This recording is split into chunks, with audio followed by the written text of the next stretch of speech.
Қайырлы түн.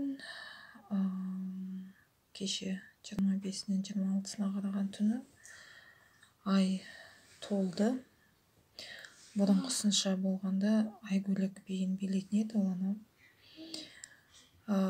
Дәруіштер билейді оны. Стамбулда түріктер айланып көйлекпен. Сол айгөлек биі негізі. Ай толғанда сол айгөлек биін билейді.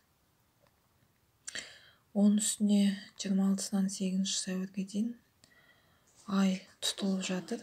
Бізге енді ол көрінбейді, бірақ бәрібір әсерін қатты тигізеді. Сондықтан қазір мынау су көтеріліп жатыр, өзендер тасып жатыр. Соның ай толғанның белгісі. Сондықтан абай болыңыздар.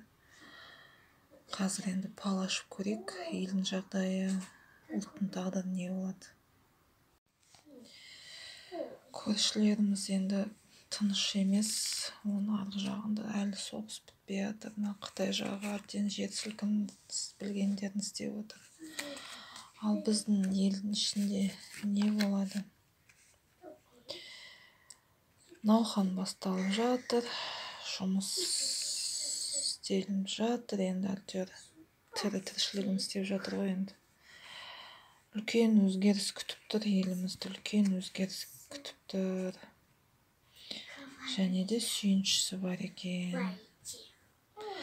Енді біз өзіміз аққа құдай жақ дейміз ғой, құдайға берді жалын деген ұлтпыз.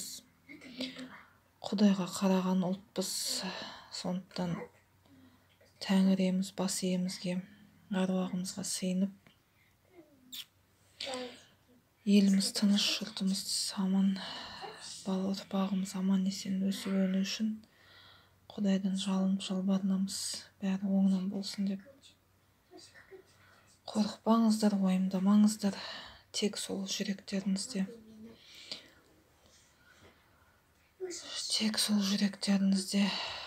өз-өздеріңізге деген сенім, мейірім, адамгершілік, содан адамшылықтан кетпеңіздер. Сонда ғана біз осындай қиыншылықтардың бәрін өтіп шығамыз. Баршылық молшылыққа өзі несібесі, өзі кәдімгі сый күтіп тұр. Тек жүрегіміз мейірімге, жылылыққа, жақсы көруге, жан жылуына, адамгершілікке толы болу керек.